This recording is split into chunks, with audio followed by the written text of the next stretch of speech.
Welcome to Ryan Watches a Movie. My name's Adam Patterson. With me today, we got Kevin Rakestraw. Hey, Kevin.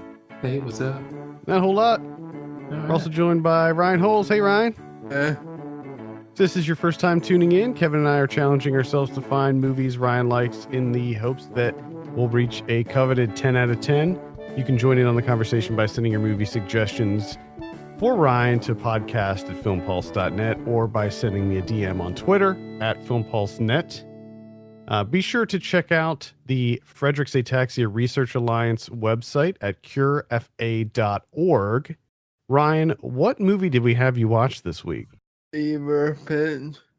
Fever Pitch. Now, you said that you wanted to see a soccer movie, so we picked Fever Pitch. This is from, this is the original Fever Pitch, not the 2005 one. This is the one. It's not the one with Jimmy Fallon. No, this isn't the Jimmy Fallon, Drew Barrymore Fever Pitch. Do you remember that stretch during that time that they tried to make Jimmy Fallon a movie star? Yeah, and he was in that like taxi movie with Queen Latifah. That was fucking wild. Wild times. I think it lasted for exactly 1 year and before they gave up on it. It was a very short-lived run for him after leaving SNL. Truly. I didn't realize it, but that Fever Pitch is actually a remake or an adaptation of the same novel that the 97 one is. I just thought that they coincidentally had the same name.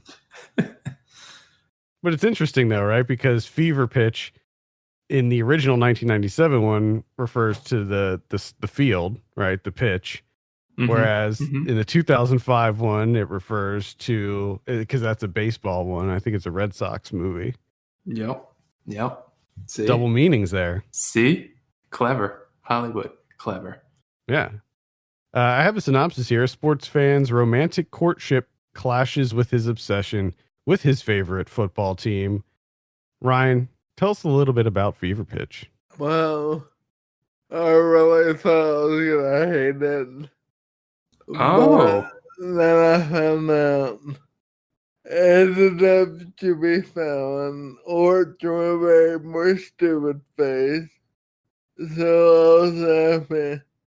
And then I found out it was all about my favorite soccer team.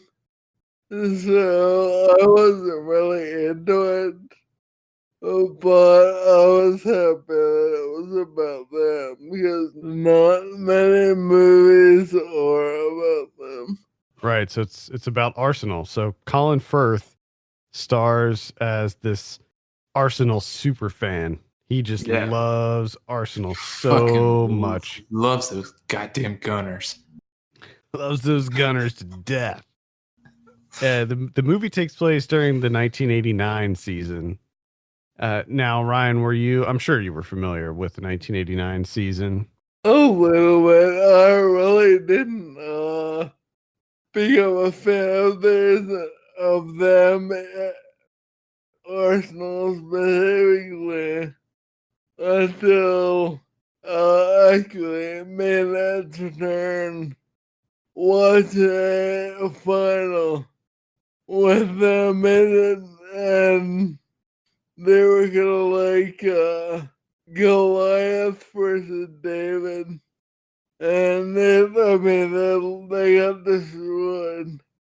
But I was pulling for the underdog, and ever since then I've liked them.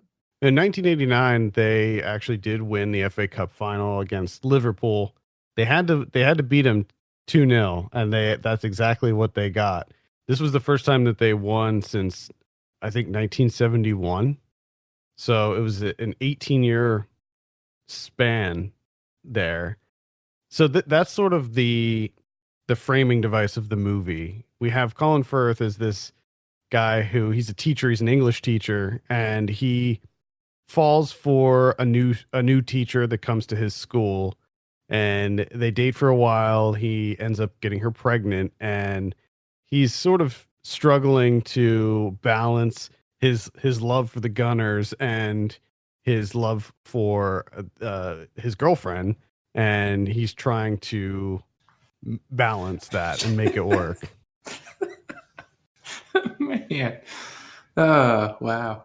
It does lead to some really kind of interesting conversations. I as far as like romantic comedies go, I don't think it's that bad. But Ryan, what did you think of Fever Pitch? I was really indifferent. I didn't care either way. It wasn't. Now, I I mean, wasn't too bad of a romantic comedy. I mean, the only reason that we even entertained this pick and ultimately picked it is because Colin Firth character is a huge Arsenal fan. Now, let's say that in this movie, he's not an Arsenal fan. He's more so a Man City fan. How would you feel about it? Would that change things for you? I would have turned it off after 5 minutes. Oh man, brutal.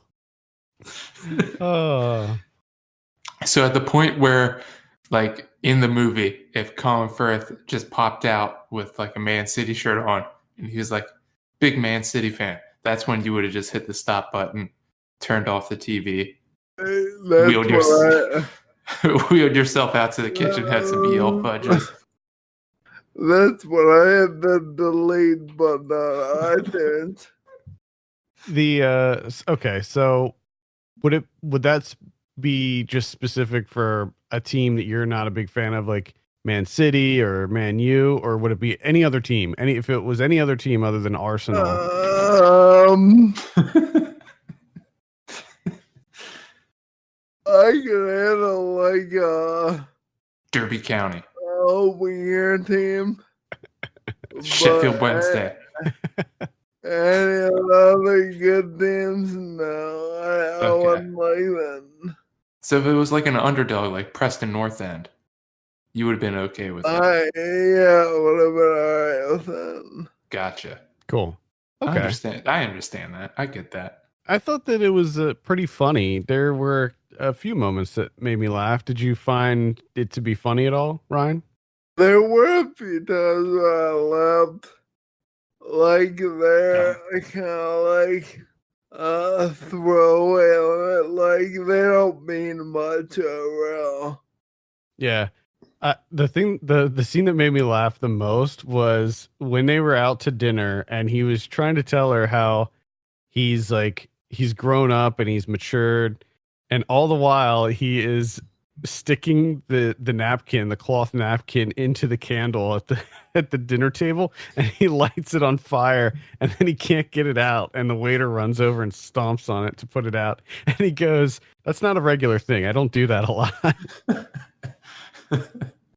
I thought that was probably the funniest moment in the movie. So you have Colin Firth in there, likable guy. He's a likable character in this. He's a cool teacher. And you also have Mark Strong in there, young Mark Strong, as like.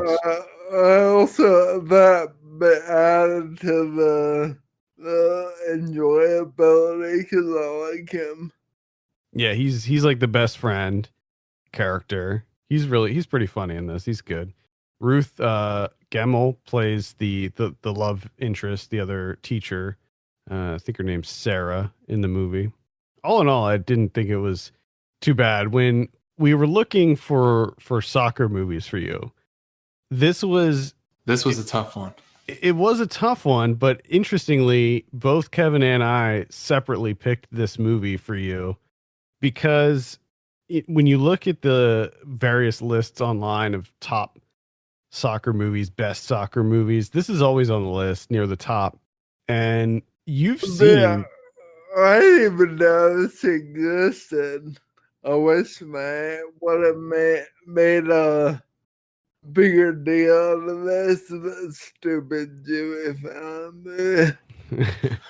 This is based on a Nick Hornby novel. I don't know if I said that or because Kevin and I were talking off the air about it. Based on a Nick Hornby novel. He's the guy who wrote like High Fidelity and About a Boy and Wild. I think he just wrote the screenplay for Wild. I don't know if that was a novel beforehand. He also did Juliet Naked. He's written a lot of stuff. Yeah. I think High Fidelity is still my favorite of his, at least the movie adaptations. Still a big fan of High Fidelity, and you see a lot of that style in this movie too. Like music plays a really big part in this movie. There's a lot of very deliberate music cues. There's a lot of different kind of music, and that kind of confused me.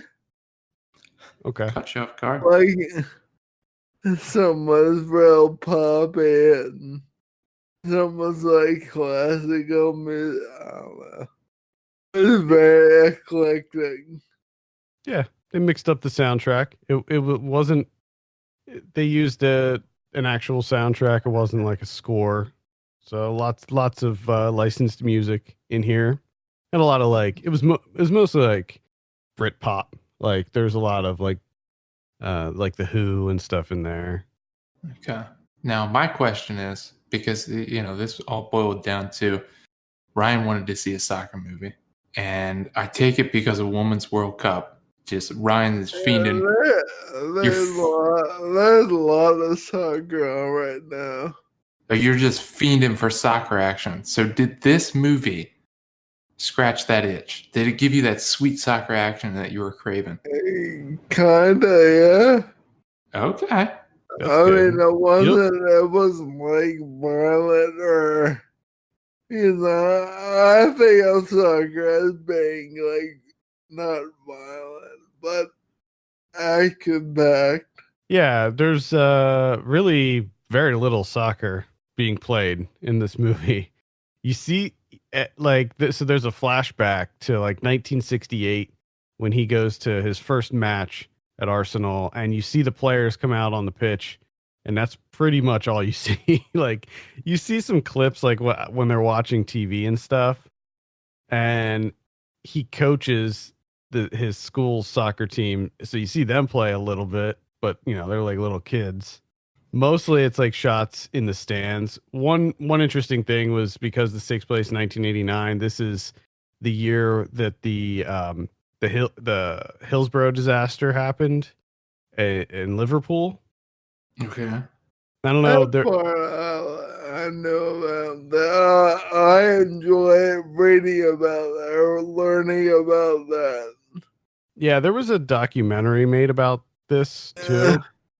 It was the horrible accident that happened when Liverpool was playing Nottingham Forest, I believe, at Hillsborough Stadium, and 96 people were killed. They were crushed, unfortunately. Yeah.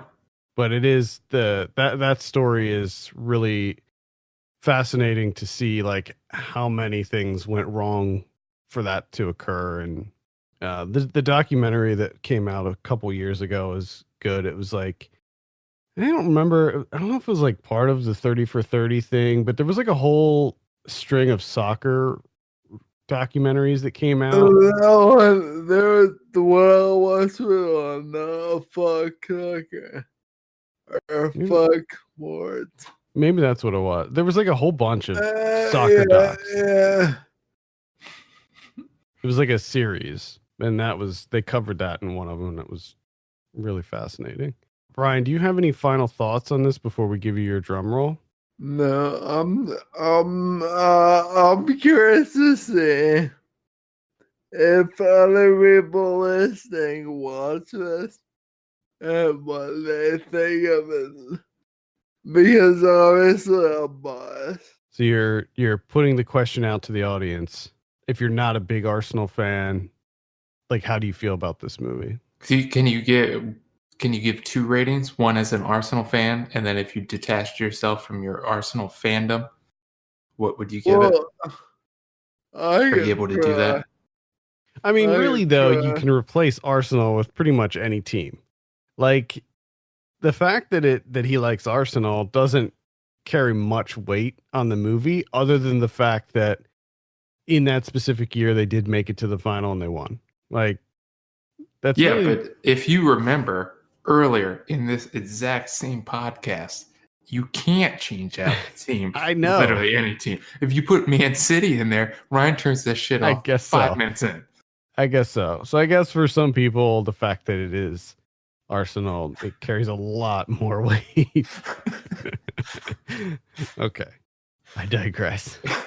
So I because I got to be honest. When we set out to pick a soccer movie, first off, it was very difficult because Ryan's seen a lot of them. There's not a lot of good soccer movies to begin with.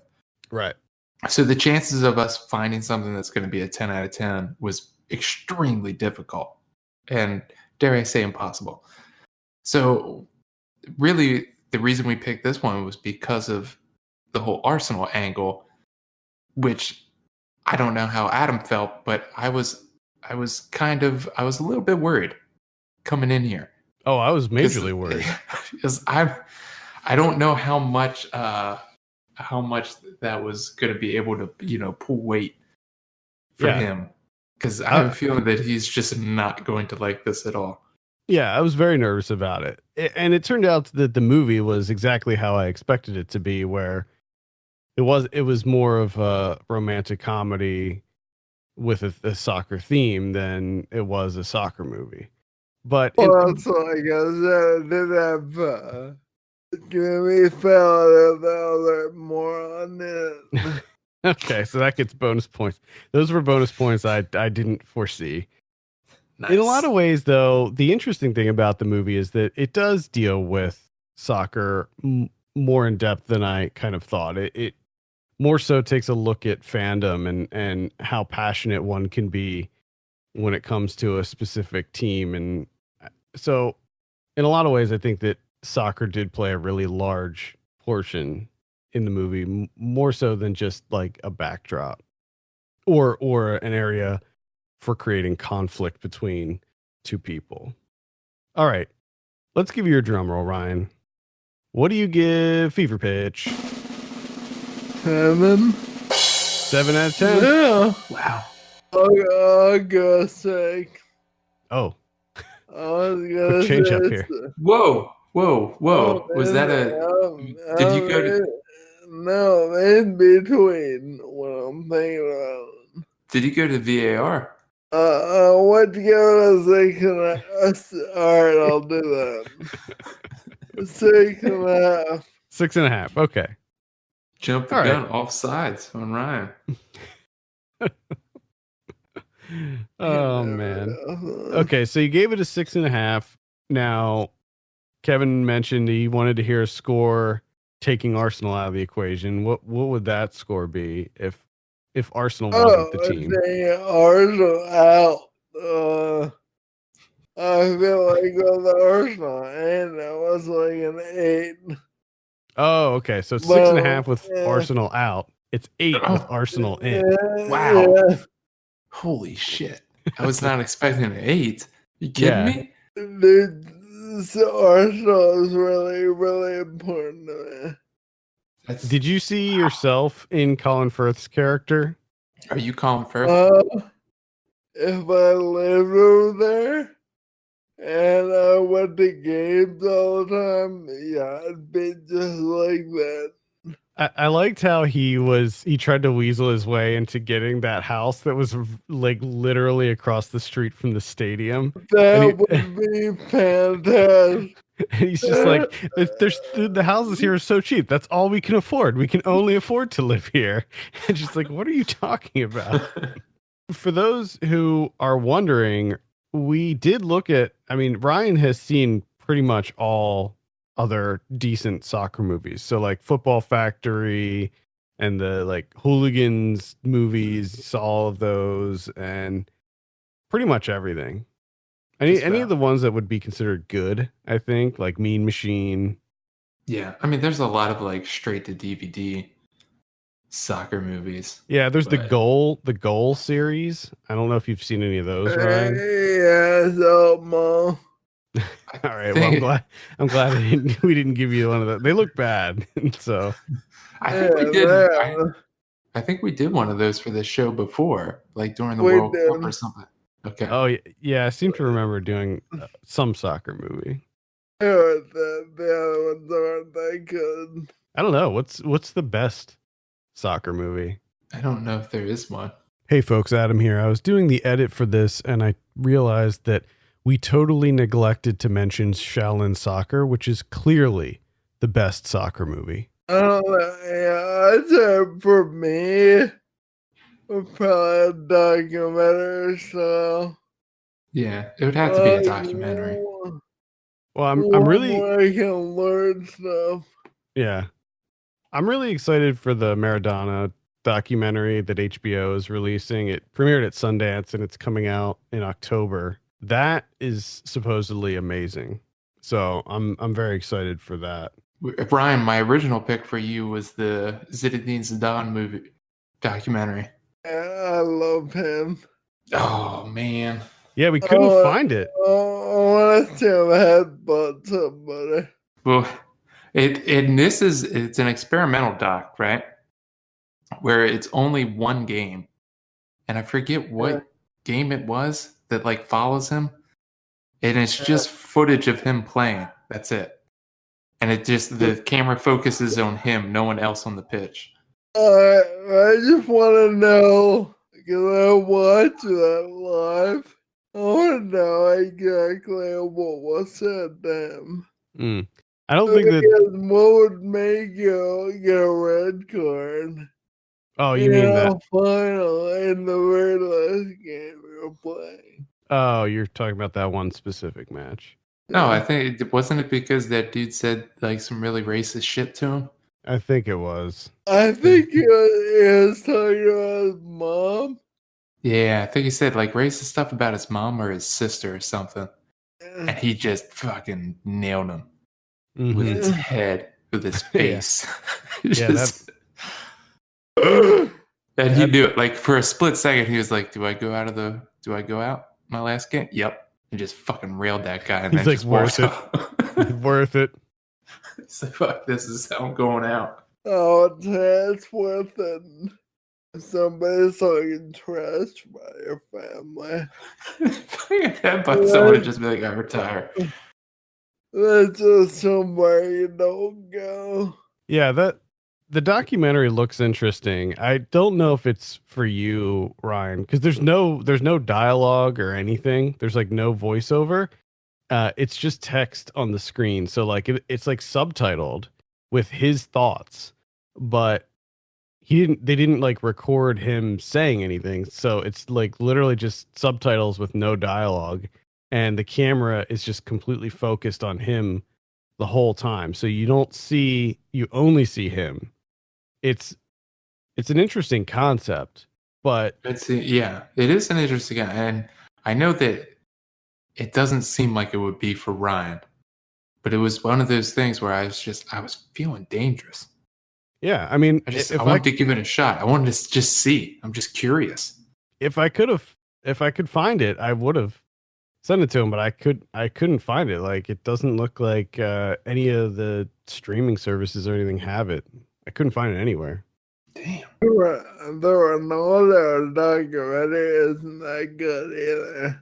That didn't look that good. The upcoming Maradona one is directed by Asif Kapadia, the guy who did Senna and Amy. So he's a big time documentary filmmaker. Oh, sorry to go. I just remembered his document. We should have had him watch the one with the fluffy puppies.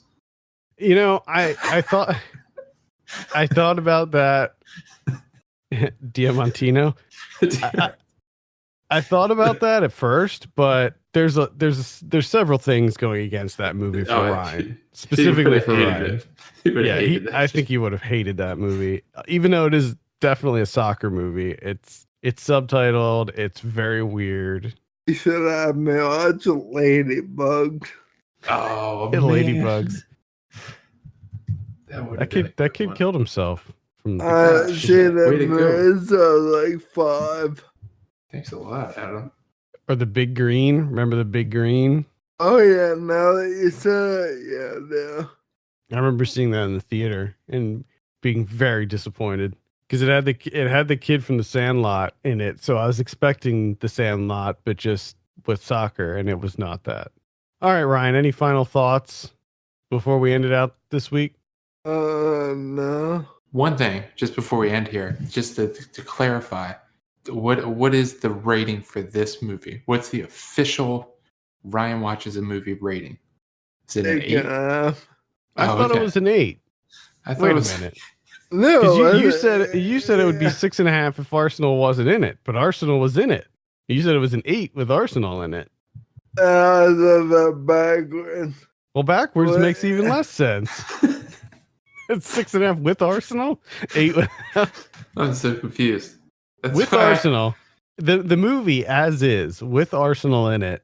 What's the score? Is it 6.5? Okay, final score 6.5. There we go. he's getting sick and tired. They was in my head. Okay. Well, I thought an 8 seemed really strong. Regardless, That's why I was like completely blown away. and 6.5 with Arsenal seems normal. Mm-hmm. So without Arsenal, it'd probably be something like a 4 or 3.